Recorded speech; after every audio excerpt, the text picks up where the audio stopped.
What's good, YouTube? It's your boy Only One KDB, and I'm back with another video. In today's video, we got WWE wrestlers who instantly knew they effed up bad.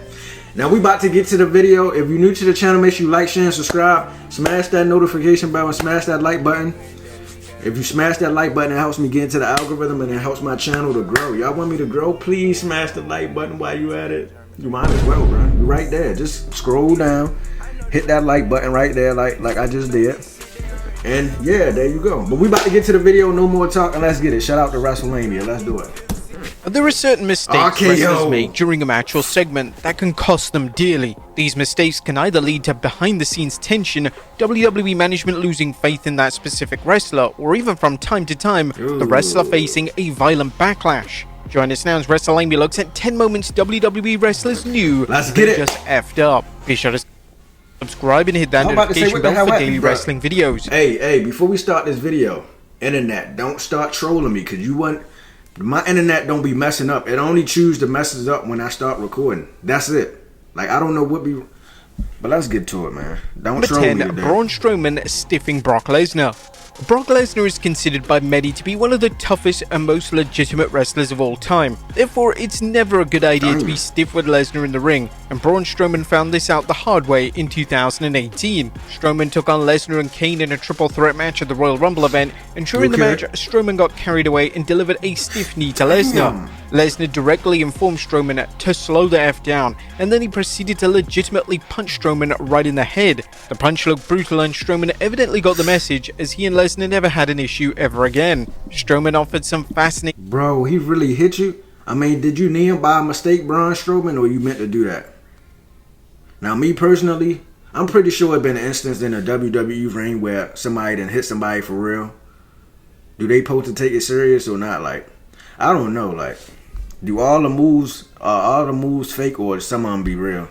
I know some of the slam and shit, like, you can't fake slam somebody. I know obviously that's real, but I'm talking about the punches and the kicks and stuff like that. Do it always gotta be fake, dude? You know what I'm saying? Y'all get what I'm saying. Insight into the altercation during an interview with TalkSport, where he mentioned, "We laughed about it afterwards. It is what it is. We got to the back and I said, hey, my bad. He said the same thing and we went about our business. We're both grown-ups, we both knew what we were getting into, and at the end of the day, we're both very dominant males and neither of us wanted to give in an inch. So in the end, we took an inch from each other." Yeah, pause. That sounded crazy. But yeah, he punched the shit out you in the head, though. I know that shit had to hurt. I know you had a mean headache for a couple of days because it looked like he got you good. My head hurt just from watching that punch. Number 9. Diamond Dallas Page failing to sell a comeback. It's been well documented just how much of a colossal failure DDP's WWE run was between 2001 to 2002. DDP's first opponent during the respective run was The Undertaker, and whilst DDP certainly had the ability to hang with the dead man, one specific mistake resulted in his WWE run falling apart. What the hell? During a live event matchup, it was DDP's job to feed the babyface comeback of The Undertaker.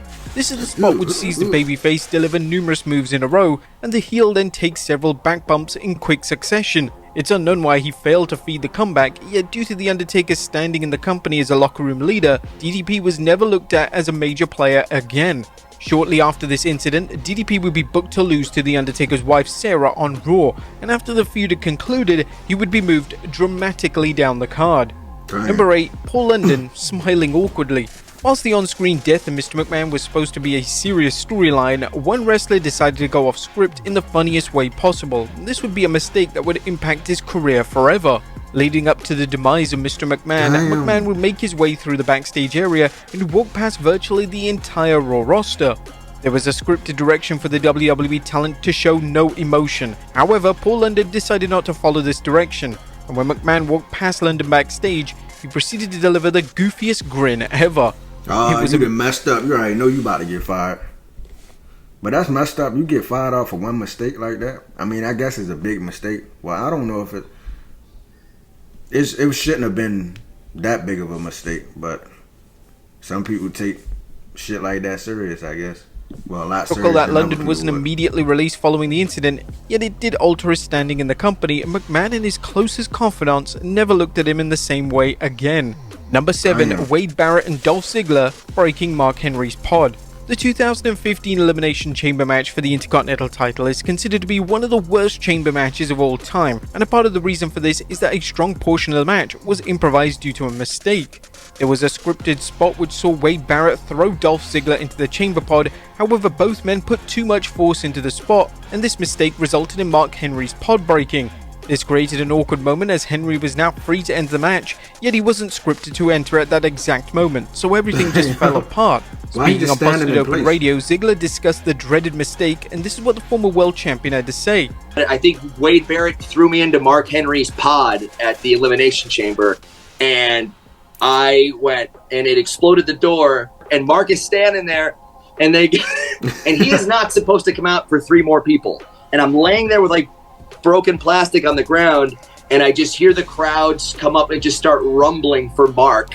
And I go, oh my God, he's not supposed to be out here for 20 more minutes. And I'm like, what the hell are we going to do? And I'm like laying on the ground, and I just see a boot go past me, and I go, oh no, what are we going to do? And wow. We had the craziest improv on the fly 15-minute match with 6 guys. Number 6, Sim Snuka failing to catch The Undertaker. That's professional. Sim Snuka right had there. one job at WrestleMania 25. His job was to pose as a cameraman and safely catch The Undertaker when he performed his signature dive. Unfortunately, Snuka completely butchered his planned spot in the match, and this resulted in one of the most iconic wrestlers in all of WWE. That shot is iconic. Him just in the air like that. That shit, man. But I know that had to hurt his neck. I mean, look at this. Almost landing right on his head. The mistake cost Snuka his career, as he would be released just damn, he got released spot in the match when he performed his signature. Look at that shot. That's amazing. That's beautiful right there. That's poetry and goddamn motion. Man, look at that. Whoever took that picture deserve a raise. Cameraman, you supposed to catch him. You fucked up. Unfortunately, Snuka completely butchered his planned spot in the match, and this resulted in one of the most iconic wrestlers in all of WWE, almost landing right on his head. The mistake cost Snuka his career, as he would be released just a few short months after this incident. It was a total miracle that The Undertaker didn't break his neck, and WWE are known for putting these wrestlers in these types of roles as they know how to deliver them safely, yet this clearly wasn't the case on this specific occasion when it came to Snuka. Number 5, The Miz failing to catch R-Truth. One mistake made by The Miz during a match on Raw in 2012 was so bad. History is made here at the Tour Championship. I'm the team mascot, and boy am I running late. Ow, what a hit. And if you don't have... That The Miz received a stern telling off from Triple H. The Miz took part in a 6-pack challenge match, and when R-Truth attempted a slingshot somersault, it was The Miz's job to safely catch him. But The Miz failed to catch R-Truth, and Truth had a truly horrific landing that could have resulted in a major injury. Truth was helped to the backstage. Seen how his head bounced off the floor area, and the concern was so substantial that WWE were forced to issue a statement. R-Truth performed a slingshot somersault over the top rope onto The Miz, who was outside the ring. Although the aerial attack glanced The Miz, R-Truth ended up receiving the brunt of the impact, falling back first onto the floor. At that point, the referee decided R-Truth was no longer able to compete, and WWE officials helped into the locker room area. WWE officials do not believe any injury sustained from the fall will keep R-Truth out of action. Of course, this was just a simple mistake from The Miz, but Triple H clearly believed that The Miz failed in his basic duties as a WWE star. Number 4, Mr. Kennedy drops Randy Orton on his head. I mean, they all be like in the heat of the moment. Like, you can go over stuff. I'm pretty sure they probably don't go over none of this and probably practice it. But like, it's all like happening so fast to where though when he flipped out the ring, he like, oh, I ain't ready for this. Like, it just probably happened so quick. One mistake in pro wrestling is sometimes all it takes for a wrestler to be fired, and this was the case with Mr. Kennedy in 2009. Kennedy had just returned from an injury in May of the aforementioned year, and during a 10-man tag match on Raw, he would deliver a back suplex on Randy Orton. Unfortunately, Kennedy made the mistake of dropping Orton on his head during the suplex, and Orton was absolutely livid. His anger was supported by John Cena, and this resulted in Vince McMahon deciding to let Kennedy go with immediate effect. Kennedy would then later claim that Orton jumped too high for the suplex, so as far as Kennedy is concerned, the mistake was Orton's error.